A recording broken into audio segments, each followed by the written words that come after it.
Merci. Donc, après la réquisition, les plaidoiries. Donc, en défense, à commencer par l'avocat de la société Eradicfy, Maître Doutrio.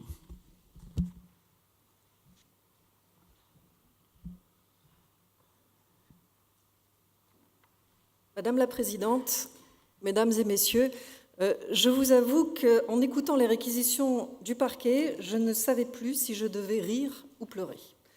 J'ai été très désagréablement surprise de cette instruction véritablement à charge de la société Eradicfy.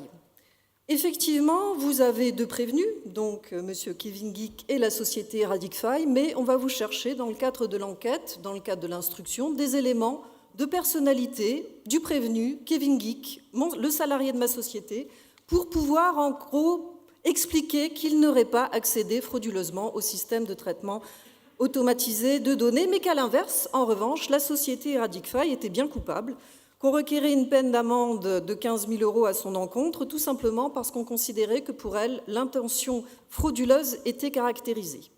Alors là, je vous avoue sincèrement que les bras m'en tombent. Je n'ai jamais vu cela. J'ai alerté effectivement le tribunal et l'ensemble des participants, pas plus tard qu'hier, que j'étais profondément choquée par ces méthodes, mais rien n'a suivi, strictement rien. On m'a dit non, écoutez, le procureur a très bien fait son travail. Alors je ne compte pas faire ici le procès de la justice, ce n'est pas mon intention, mais permettez-moi, Madame la Présidente, de relever que je compte sur votre impartialité dans cette affaire pour bien établir les responsabilités des uns et des autres. Alors c'est vrai que ce qui m'étonne d'autant plus, c'est quand même qu'il y a un arrêt récent de la Cour de cassation du 9 mars 2013 qui, justement, concernant un accès à un système de traitement automatisé de données, a relevé que peu importe en réalité l'intention de commettre l'infraction ou pas, à partir du moment où l'accès était caractérisé matériellement, que cela suffisait en réalité quasiment à établir la responsabilité. Raison de plus supplémentaire pour laquelle je m'étonne absolument des réquisitions qui ont été faites aujourd'hui. Alors c'est vrai que par rapport à cela, c'est quand même quelque chose que j'avais déjà soulevé au FIC au mois de janvier dernier, où c'est vrai que j'avais, en signe de protestation, je m'étais abstenue de revêtir ma robe d'avocat, tout simplement parce que je considérais qu'il y avait clairement un manque de transparence dans cette affaire.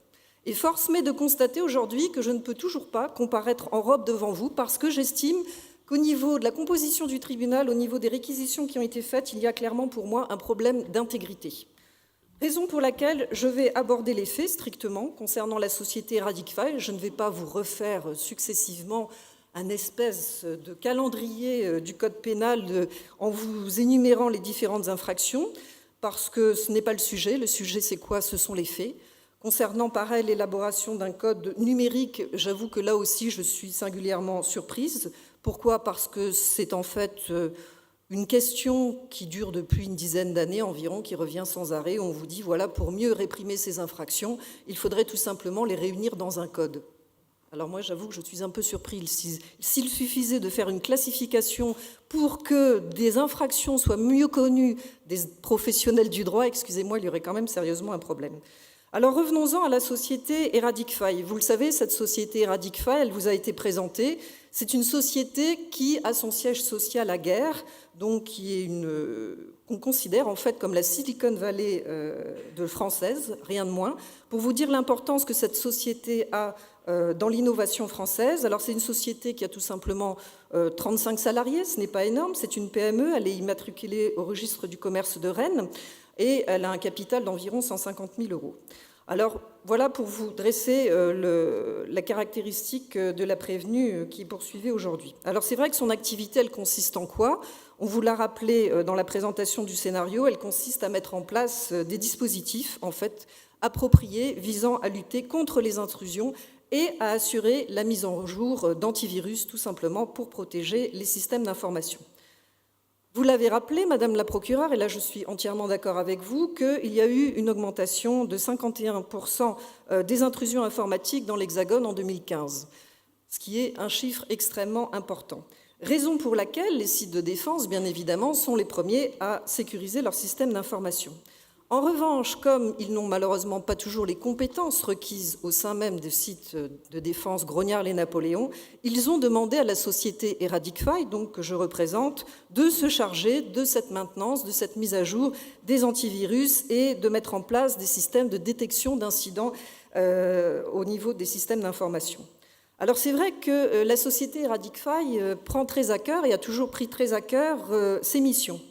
Raison pour laquelle elle a sollicité auprès de l'Agence nationale de sécurité des systèmes d'information une labellisation, une certification, prouvant qu'effectivement elle avait les compétences, les qualités requises et qu'elle offrait les garanties nécessaires pour réaliser ses prestations.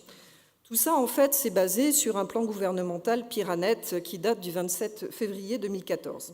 C'est donc de manière tout à fait légale et légitime que le site Grognard et Napoléon a décidé de déléguer à ce sous-traitant qu'est la société Eradicfy cette mission.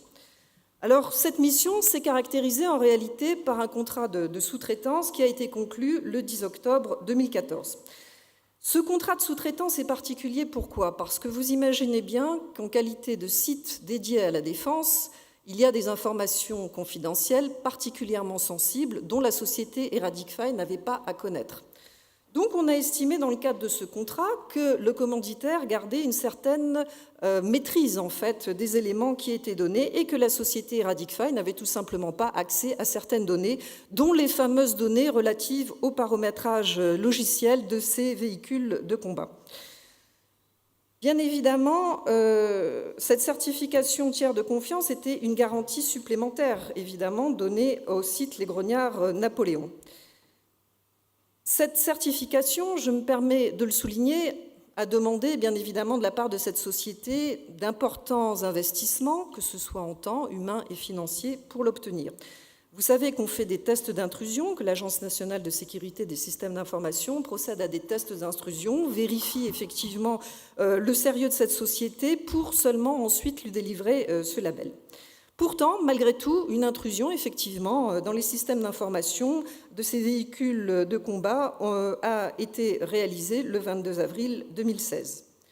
Alors c'est vrai qu'on vous dit que le principal fondement des poursuites qui sont effectuées contre la société Eradicfy, c'est tout simplement ceux qui sont fondés sur l'article 323-1 du Code pénal, à savoir cet accès frauduleux.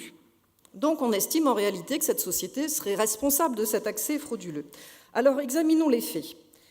La première chose, je vous l'ai dit, c'est que concernant cet accès frauduleux, concernant ces données confidentielles en question, la société Eradicfy n'avait pas besoin d'en connaître. Ces données étaient classées secret défense. Donc de toute façon, elle n'y avait strictement pas accès. Donc je me demande comment on peut condamner quelqu'un à un accès à des données dont de toute façon cet accès lui était interdit. Déjà, je me pose la question. En plus, ces données, comble de mon étonnement, je vous avoue, n'étaient pas chiffrées. Alors je vous avoue que là aussi je suis très surprise. Je vous rappelle que la société Eradicfy, c'est un sous-traitant, ce n'est pas le fabricant de ces logiciels permettant le paramétrage de ces véhicules blindés de combat. Donc, elle n'était pas chiffrée et, par conséquent, M. Mam a pu y avoir accès, lui, les déchiffrer et les mettre en accès sur un site terroriste. Alors là aussi, j'avoue que ça me pose beaucoup de questions. Est-ce que cela signifie que nos sociétés de défense sont incapables de déchiffrer des données, mais qu'en revanche, des terroristes seraient, eux, capables de les chiffrer et d'ensuite les rendre accessibles sur un site terroriste? J'avoue ne pas trop comprendre les éléments de cette affaire. Parce que pour moi, il s'agit véritablement d'une grave question de responsabilité. Et je m'interroge d'ailleurs pourquoi. Pourquoi ces fabricants de ces paramétrages de logiciels de sociétés de défense ne sont pas présents à l'audience aujourd'hui? Pourquoi ils ne sont pas poursuivis? C'est quand même mettre dans un danger extrêmement grave les personnes, donc les combattants, les soldats qui seront sur le terrain, puisque n'étant pas chiffrés, ces données sont clairement accessibles et permettent donc à leurs attaquants, supposons donc des groupes terroristes, qu'elles deviennent une cible. Ça a des conséquences extrêmement graves, raison pour laquelle je me demande pourquoi on va s'acharner à engager la responsabilité et à poursuivre un sous-traitant alors que la personne principale à la base, le fabricant, n'est même pas présent à cette audience. Donc vous jugerez ces éléments, Madame la Présidente, par rapport à ces questions de chiffrement. Après, c'est vrai que deuxième élément très important, Monsieur l'expert, vous l'avez rappelé, la nuit du 27 mars 2016, des drones ont survolé ce site de défense.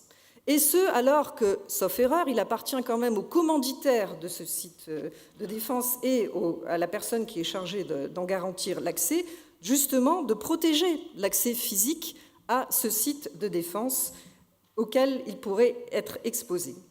Alors les forces de l'ordre ont été informées, effectivement, elles ont cherché à établir le nom du propriétaire de ce drone, mais force est de constater que rien n'a suivi. Alors là aussi, je m'interroge de ces failles dans la mesure de cette instruction où, effectivement, rien n'a permis d'établir l'identité de la personne qui pilotait ce drone. C'est seulement, il faut bien le dire, Kevin Geek qui, de lui-même, a procédé, peut-être sur les conseils de son avocat, à avouer, effectivement, de manière très raisonnable, lors de sa garde à vue, que lui-même était responsable du pilotage de ces drones.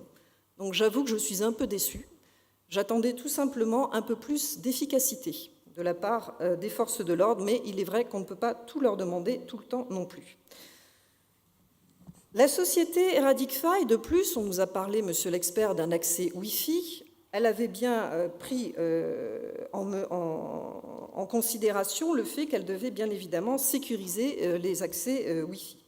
En cela, elle avait vraiment recommandé, suivi scrupuleusement les recommandations du guide de l'ANSSI qui est paru donc en septembre 2013 concernant les recommandations de sécurité relatives au réseau Wi-Fi que vous pouvez tous d'ailleurs vous procurer et justement notamment les recommandations 1, 2 et 3 qui consistaient tout simplement à désactiver l'association, systématiquement l'association automatique au point d'accès Wi-Fi, évidemment. C'est la première chose qu'elle a faite et de mettre en sorte des mesures pour maintenir le système d'exploitation et les pilotes Wi-Fi du terminal en permanence à jour des connexions de sécurité au cas où ils seraient activés.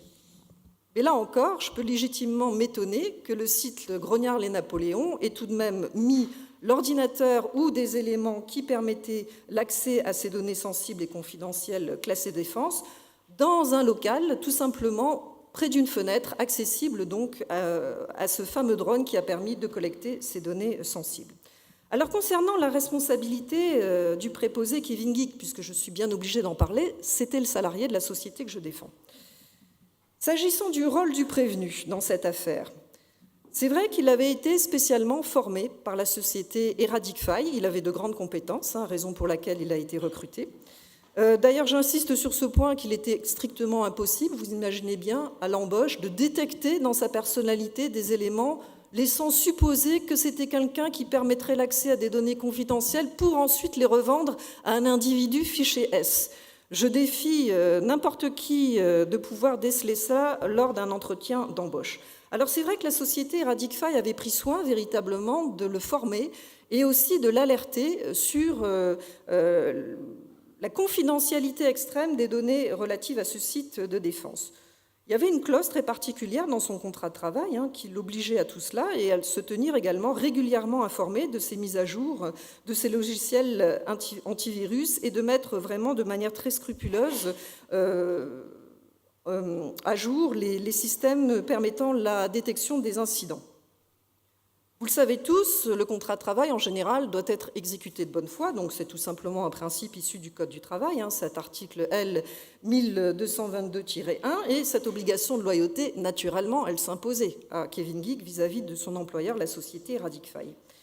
Raison de plus, c'est pour ça que j'ai été tellement choquée par vos réquisitions, Madame la procureure, parce que c'est vrai que cette obligation de loyauté, je suis désolée, il ne l'a pas respectée.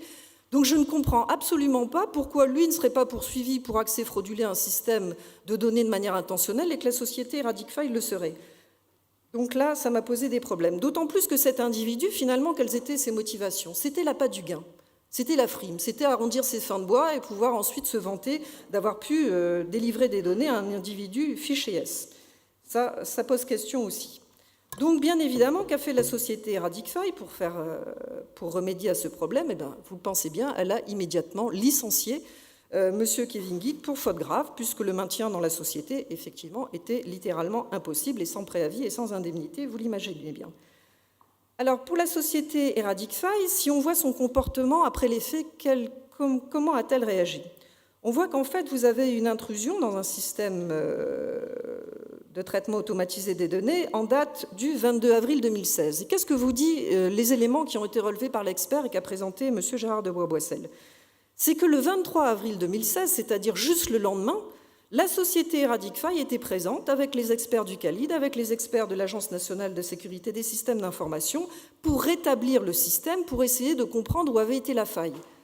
Mais je me permettrai quand même de souligner que ce n'était absolument pas dans ses attributions.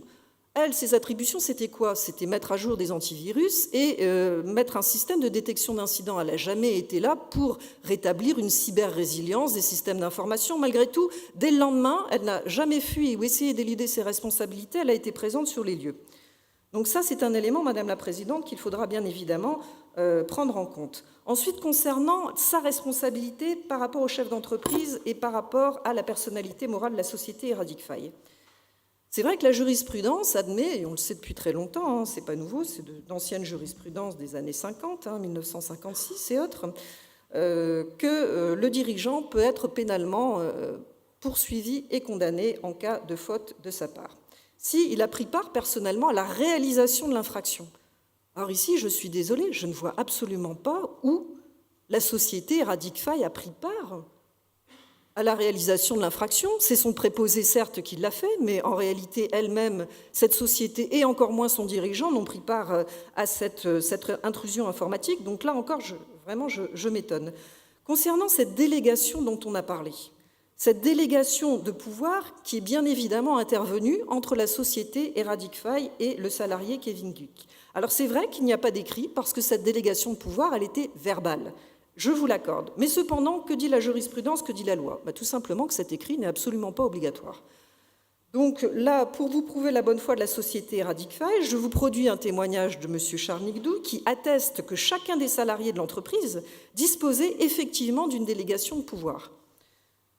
Donc, ça établit bien la chose suivante, c'est que la société Radicfy n'a jamais personnellement participé d'aucune sorte à la réalisation de l'infraction. Donc, en résumé, Madame la Présidente, vous devrez, pour rendre votre décision, en espérant qu'elle n'ait toutefois pas été déjà écrite, ce qui serait un cas de réquisition du tribunal, je vous demanderai de prendre en considération que la société Radicfy était tenue à une obligation de moyens et absolument pas de résultats, que cette société Radicfy ne bénéficiait pas d'une autorisation d'accès à ces données confidentielles, puisque c'était des données classées secret défense, donc bien évidemment, elle n'y a jamais eu accès, que la responsabilité de l'industriel de la défense devrait bien évidemment être recherchée quelque part, dans la mesure où ces données n'étaient pas chiffrées, la carence aussi de l'État, je suis désolée de le souligner, surtout dans un contexte où il est tellement facile de mettre en compte la carence de l'État, je ne voudrais pas choisir cette voie. C'est vrai qu'on s'interroge quand même concernant les agissements de cet individu, M. Mam, donc cet individu fiché S, qui est parti en Belgique sans être inquiété, et surtout de prendre en compte la réactivité de la société Radicfy dans la gestion de ces incidents. Donc, Madame la Présidente, pour moi, clairement, dans ce dossier, il n'y a pas une victime, mais deux victimes, c'est-à-dire le site Grognard-les-Napoléons et la société Radicfy. Raison pour laquelle, bien évidemment, je vous demande de relaxer la société Radicfy, parce que pourquoi? Vous le rappeliez par contre très justement, Madame le procureur, vous parliez d'atteinte à la réputation. Que s'est-il passé suite à cette intrusion informatique et le bruit médiatique qui en a été fait? Tout simplement que la société Radicfy a connu une grande atteinte à sa réputation. Donc que s'est-il passé? Elle a perdu son certificat de labellisation. Donc elle a perdu de nombreux marchés. Donc, elle a dû licencier, il y a une diminution de son chiffre d'affaires, de sorte qu'aujourd'hui, elle est en redressement judiciaire. Voilà, Madame la Présidente, tous les éléments que je voulais porter à votre connaissance et je m'en remets à votre sagesse pour la décision qui sera ordonnée. Merci.